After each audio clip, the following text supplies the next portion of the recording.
हमारे विभिन्न ज्ञानवर्धक कार्यक्रम देखने के लिए आप हमें अभी सब्सक्राइब करें, बेल आइकन को प्रेस करें ताकि आप देख सकें हमारा कार्यक्रम सबसे पहले। और अधिक जानकारी के लिए फेसबुक पेज को लाइक करना न भूलें। जय मां इंद्राक्षी। इंद्राक्षी धाम में दर्शकों आप सभी का हम हार्दिक स्वागत करते हैं। आज के दिन जिन जातकों का जन्मदिवस है, मैरिज एनिवर्सरी है, उन सभी को हमारी तरफ से बहुत बहुत शुभकामनाएं। आज का पंचांग 9 अगस्त दिन रविवार सन 2020 भाद्रपद कृष्ण पक्ष संवत 2077 तिथि षष्ठी। आज हल षष्ठी भी है।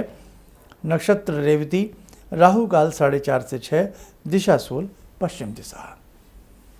आइए दर्शकों, आज हम एक ऐसे सब्जेक्ट पर बात करते हैं जिसको लेकर के बहुत लोग चिंतित रहते हैं। क्या कि हम कमाते बहुत हैं लेकिन धन नहीं ठहरता, या हम जितना भी कमाते हैं कुछ तो हमारे पास बचत होनी चाहिए, लेकिन व्यक्ति कमाता कमाता थक जाता है, बचत हो ही नहीं पाती, और कई बार कोई भूल से बचत हो भी जाती है तो कोई ऐसा काम आन पड़ता है कि जो जमा पूंजी होती है निकल जाती है। ये समस्या बहुत लोगों के साथ है। अब इसमें दो चीज़ों का अध्ययन करने की आवश्यकता है, क्योंकि हर चीज़ पर अंधविश्वास भी करना अच्छा नहीं होता। पहली आवश्यकता तो यह है कि हमारी कमाई कितनी है।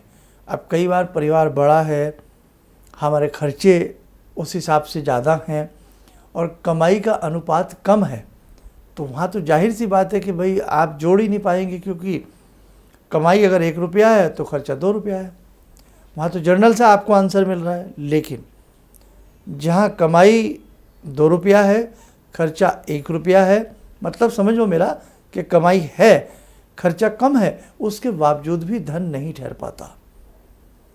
कोई ना कोई काम ऐसा निकल आएगा, कोई बीमार हो जाएगा, बीमारी पे पैसा लग जाएगा, गाड़ी में कोई कमी आ जाएगी, इलेक्ट्रॉनिक सामान खराब हो जाएंगे, मतलब जो चीज़ नहीं होनी चाहिए वो हो जाएगी और पैसा किसी न किसी रूप में निकल जाएगा। वहाँ कई बार आदमी ऐसे खुजला करके सोचता है भाई क्या हो रहा है, क्यों पैसा नहीं रुक पा रहा, आखिरकार बात क्या है। कमाई भी अच्छी है। तो आइए कुछ चीज़ों पर हम चर्चा करते हैं। नंबर 1, अगर आपके घर का वास्तु अच्छा नहीं है, त्रिकोणी या चतुर्भुजी प्लॉट पर आप रहते हैं, तो उसके वास्तु का अच्छा खासा इफेक्ट आपके ऊपर आएगा और आपकी पास धन नहीं रुक पाएगा। वास्तु का भी बहुत बड़ा इफेक्ट पड़ता है। अब आप पूछेंगे कैसे। आपने बहुत लोगों से सुना होगा कि जब हम वहाँ रहते थे तो हम बहुत कंगाल से रहते थे, लेकिन जब से इस भवन में आए हैं, इस स्थान पर आए हैं, मामला अच्छा है। और ऐसा भी हज़ारों बार सुना होगा कि जब वहाँ रहते थे, उस घर में रहते थे, उस स्थान पर रहते थे, उस शहर में रहते थे, बहुत अच्छा सब कुछ चल रहा था। लेकिन जब से शहर चेंज किया या प्लॉट चेंज किया, फ्लैट चेंज किया, भवन चेंज किया, स्थान चेंज किया, जब से हम इस जगह पर आए हैं तरक्की नहीं हो पा रही है। जब से हम इस स्थान पर आए हैं डे बाय डे हम डूबते जा रहे हैं।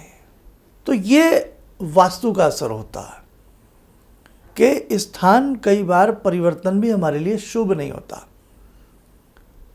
वो जगह शुभ नहीं होती, वो फ्लैट, वो मकान शुभ नहीं होता। तो ऐसी बात नहीं है, स्थान परिवर्तन का या वास्तु का इफेक्ट हमारे जीवन के ऊपर आता है। पुराने समय में भी बहुत सारे ऐसे किले, भवन वास्तु के हिसाब से बनाए गए हैं। तो वास्तु का अपना अस्तित्व है, मेरा कहने का भाव ऐसा भी है। दूसरी बात, एक व्यक्ति जन्म से पढ़ता लिखता है और बहुत शीघ्रता के साथ वो कमाई करता रहता है, फिर भी धन नहीं जोड़ पाता।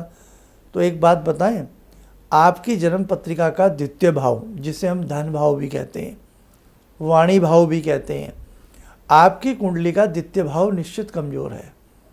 आपकी वाणी का प्रथम भाव निश्चित कमज़ोर है आपकी कुंडली का, और आपकी ही जन्म पत्रिका का जो खर्च भाव होता है, द्वादश भाव होता है, अनाप शनाप पैसा जहाँ बहुत खर्च हो जाता, तो द्वादश भाव भी कुछ कमज़ोर है। तो जिनके साथ ये स्थिति हो कि धन कतई नहीं ठहर पाता, किसी न किसी रूप में निकल ही जाता है, तो आप अपनी जन्म पत्रिका के, अपनी होरोस्कोप के द्वितीय, प्रथम और द्वादश भाव से संबंधित जो ग्रह हों उनका उपाय कीजिए, आपको अच्छा लाभ मिलेगा। अब यहाँ मैं उपाय इसलिए नहीं बता सकता क्योंकि सबकी पत्रिकाएं अलग अलग होती हैं। किसी के द्वितीय भाव में कोई ग्रह होता है, कोई राशि होती है, किसी के द्वादश भाव में यानी कि 12th हाउस में कोई और राशि होती है, तो सबका डिफरेंट होता है। इसलिए सभी के लिए कॉमन टैबलेट कई बार बताना, दवाई बताना, उपाय बताना वो अच्छा नहीं रहता है। तो जन्म पत्रिका में भी ऐसा योग होता है। एक चीज़ और बताएं, कई बार आदमी भी इसका कसूरवार होता है, एक्स्ट्रावेगेंट, बहुत खर्चीला होता, साहब मुट्ठी में धन रुक ही नहीं पाता। ऐसे लोग भी होते हैं। अब जैसे आपके हाथ की रेखाएं हैं, जिन व्यक्तियों की मस्तिष्क रेखा और जिन व्यक्तियों की हृदय रेखा, ऊपर हृदय रेखा होती है, नीचे मस्तिष्क रेखा होती है, हृदय रेखा और मस्तिष्क रेखा जितनी लुंज पुंज होगी, जितना इसमें गैप अधिक से अधिक होगा, वहाँ पर भी आप देख लीजिएगा धन नहीं रुकेगा, निकलता चला जाएगा। और मैंने एक चीज़ और बताई थी, आप इस चीज़ को देखिएगा, ये तो मैंने हज़ारों बार बताया। आप अपनी उंगलियों का ऐसे करिए, आपने ऐसे, देखो ये खुली हुई हैं, हमने इन्हें बंद किया सटा करके। अगर सटा करके बंद करने के बाद भी इनमें आर पार झरोके नज़र आते हो, यहाँ पर गैपिंग नज़र आती हो आर पार, ये झरोके ऐसे जैसे हल्का हल्का सा हम हाथ खोलें, ये झरोका नज़र आता हो, बंद करने पर ये झरोके नज़र आते हो। हम अगर ऐसे करें तो हम उसमें से किसी को देख सकें। अगर आपकी इन उंगलियों में इस प्रकार के गैपिंग है, झरोका है, धन नहीं रुकेगा साहब। कोई अपवाद ही हो, अल्टरनेट हो तो मैं कुछ कह नहीं सकता, लेकिन पैसा नहीं रुकेगा। आप कमा कमा के थक जाएंगे, पसीना बहा के थक जाएंगे, धन नहीं रुकेगा। इसके लिए फिर शास्त्रकारों ने अलग से कुछ उपाय बताए हैं, वो प्रकरण मैं अलग से बनाऊंगा आपके लिए। लेकिन मैं सिर्फ ये समझा रहा हूँ कि आपकी हाथ की रेखाओं में भी ऐसे योग होते हैं जो इस बात को बताते हैं कि आपके पास धन क्यों नहीं ठहरता, फॉल्ट कहाँ है।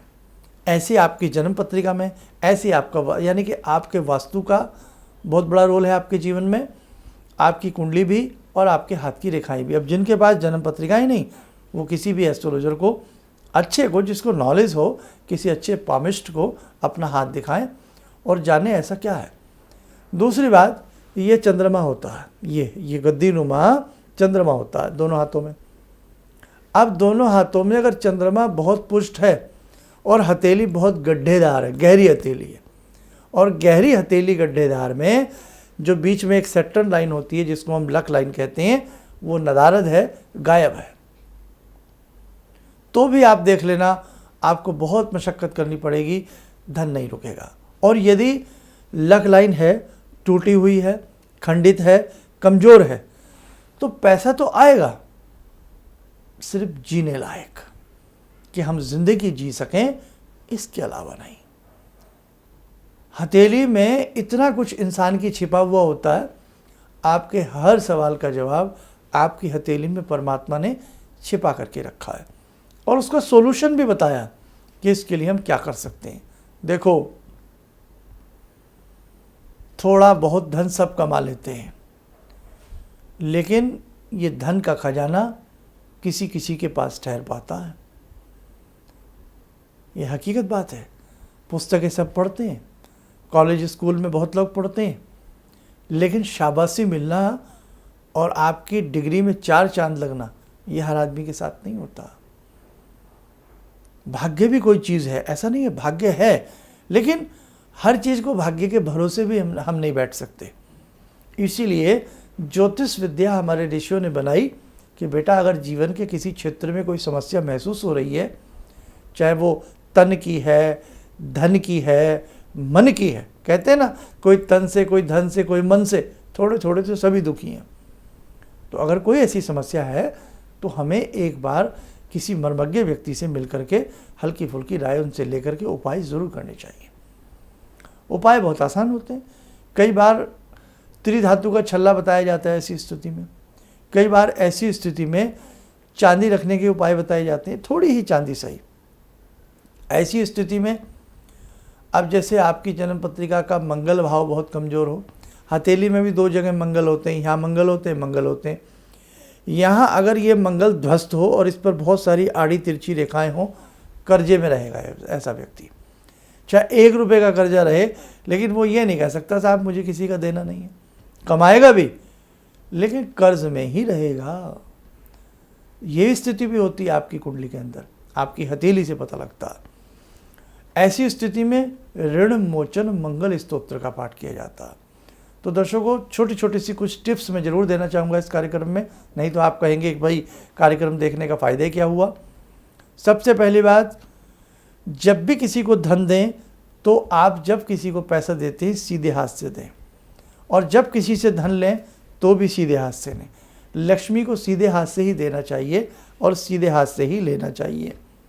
कोशिश करें थूक लगा करके पैसों को ना गिना जाए, पानी का सहारा लें, अशुभ होता है।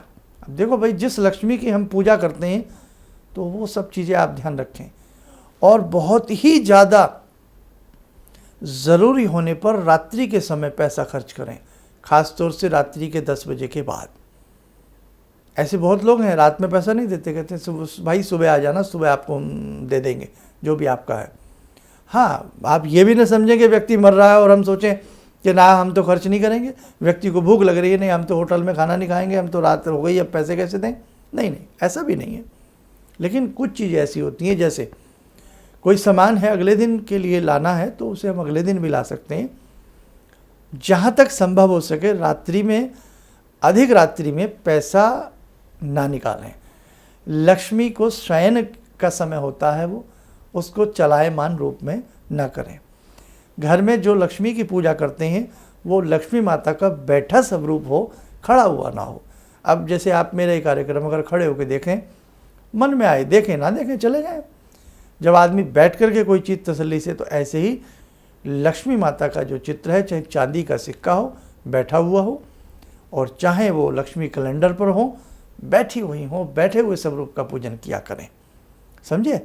दूसरी बात, अपनी जन्म पत्रिका का द्वितीय और द्वादश भाव की क्या स्थिति है चेक कराएं। कुंडली नहीं है, डेट ऑफ बर्थ नहीं है, तो हाथ की रेखाओं से भी ये सारी चीज़ें आप मालूम कर सकते हैं और उसके उपाय भी मालूम कर सकते हैं। मंगलवार के दिन अपने भोजन में थोड़ा सा गुड़ जरूर शामिल करें, और गुड़ तो वैसे भी बहुत अच्छा होता है। डायबिटिक पेशेंट भी गुड़ ले सकते हैं अगर गुड़ अच्छी क्वालिटी का है, किसी तरह का कोई भय नहीं होता। एक चीज़ और बताएं, मंगलवार के दिन मीठी रोटी या मीठा पराठा या मीठी पूड़ी पक्षियों को डालने से भी धन की बढ़ोतरी होती है। किसी की सेवा करेंगे, आशीर्वाद तो मिलता ही मिलता है। मंगलवार के दिन बैल को गुड़ खिलाना बहुत अच्छा होता है। मंगलवार के दिन लाल तिलक लगाना या कोई लाल रंग का वस्त्र धारण करना भी बहुत अच्छा होता है। उपाय तो बहुत हैं, लेकिन इन्हीं में से आप 2-4 उपाय चूज़ कर लीजिएगा तो आपके लिए बहुत अच्छा रहेगा। और मंगल का बीज मंत्र, जब बहुत दिक्कत रहती हो तो ऐसे लोगों को मंगल का बीज मंत्र जरूर पढ़ना चाहिए। मंत्र ओम क्राम क्रीम क्रोम सह भौमाय नमः, बहुत आसान मंत्र है, और मंगल का जो बीज मंत्र पढ़ता है उसे बहुत अच्छा लाभ मिलता है। मंगलवार का व्रत रखने से भी आपके धन की पोजीशन सुदृढ़ होती है। आप इनमें से कुछ भी करें, और मंगलवार के दिन लाल रंग का दान करना, लाइक टमाटर दे सकते हैं, गाजर दे सकते हैं, लाल दाल दे सकते हैं, कपड़ा दे सकते हैं, लाल रंग का गुड़ दे सकते हैं, किसी की भी सेवा कर सकते हैं जितनी आपकी हैसियत है, जैसी पॉकेट अलाउ करती है।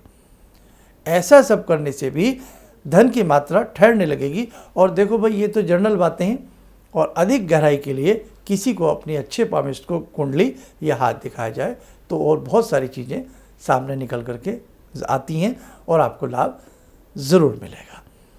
आइए दर्शकों, समय हो चला आज की ध्यानमाला का। आज की ध्यानमाला में जब मंगल की बात हुई है तो जुड़ते हैं आज की ध्यानमाला में बाबा हनुमान जी से। ओम अतुलित बलधामं हेमशैलावदेयं धनुजवन कृशानु ज्ञानिनामग्रगण्यं सकलगुणनिधानं वानराणामधीशं रघुपतिप्रियभक्तं वातजातं नमामि मनोजवं मारुततुल्यवेगं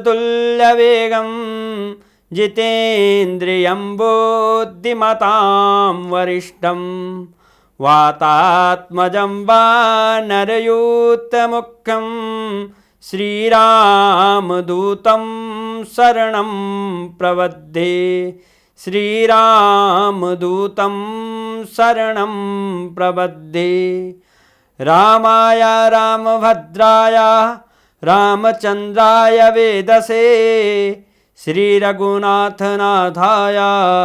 सीताया पतये नमः श्री हनुमंताय नमः। कवच बना लें, ध्यान करें, हनुमान जी का आशीर्वाद हम सबके ऊपर बरस रहा है।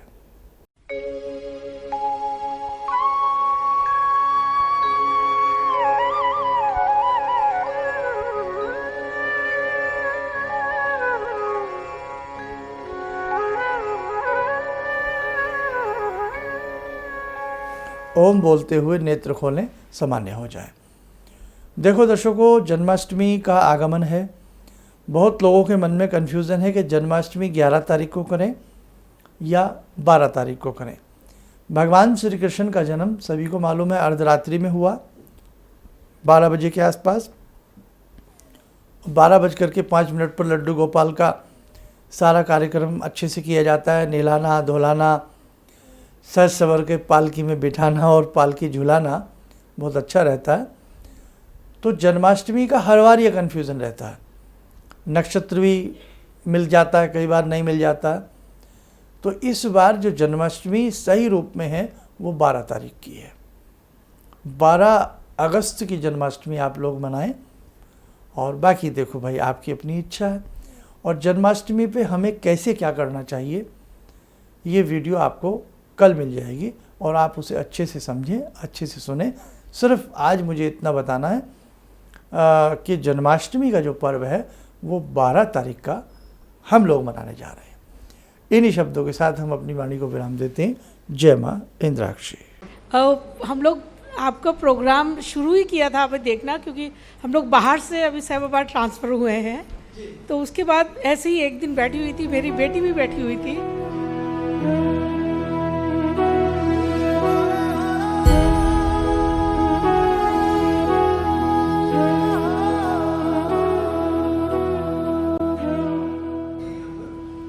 उस टाइम उसके बाद जॉब नहीं थी।